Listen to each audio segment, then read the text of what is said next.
ઇત્તહાદુલ મુસ્લિમીનના પ્રમુખ શ્રી જનાબ અસદુદ્દીન અવેશી સાહેબને જીપ કાપી નાખવા અને 11 લાખનું ઇનામ આપવા હિન્દુ સેનાના પ્રમુખે જે જાહેરાત કરી છે એકદમ ગેરબંધારણીય છે અને કાયદા વિરુદ્ધ છે.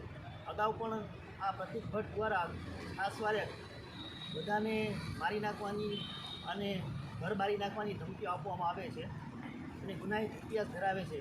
એના ઉપર કાયદેસર કાર્યવાહી કરવા નામદાર કલેક્ટરને અમે જામનગરને આજરોજ આવેદનપત્ર આપ્યું છે અને ગૃહમંત્રી હર્ષસંઘવીને પણ રજૂઆત કરી છે અને મુખ્યમંત્રીને પણ રજૂઆત કરેલી છે. એના ઉપર ધોરણસર કાર્યવાહી કરી પાસાની કાર્યવાહી કરી જામનગરની બહાર નકલી મૂકવા અને જેલ હવાલે કરવા અમારી નામદાર કલેક્ટર કચેરીએ અમે રજૂઆત કરેલી છે. ભાઈને ખબર નથી કે ઓવેસી સાહેબ એક બેરિસ્ટર છે, પ્રખ્યાત સાંસદ છે, વક્તા છે, એમના સુપ્રીમો છે.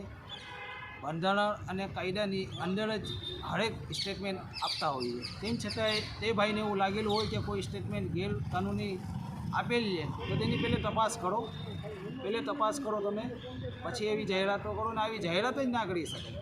આ ખુલ્લે આમ તમે સોપારી આપવાની વાત કરો છો કે 11 લાખ રૂપિયા અમે સોપારી દઈએ છીએ, કાલ સવારે બીજા કોઈની જાહેરાત કરી શકશે અને સોપારી આપી શકશે. તો આ અમારી પાર્ટીને બીજી બધી પાર્ટી છે રાજકીય એને પણ વિચારવા જેવું છે. તો આ રાજકીય જે ખાવા દાવા કરી ને પ્રસિદ્ધિ સસ્તી મેળવવાના જે પ્રયત્નો થાય છે ને ક્યારે સાખી ના લેવો.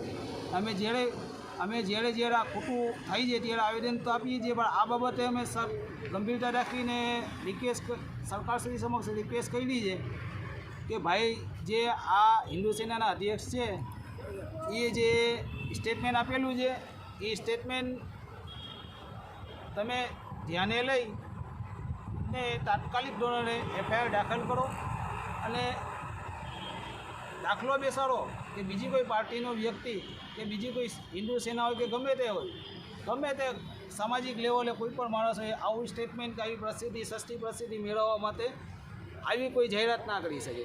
આ એક જાતની સોપારી આપવાની જાહેરાત છે, ગેરકાનૂની અને ગેરબંધારણીય છે.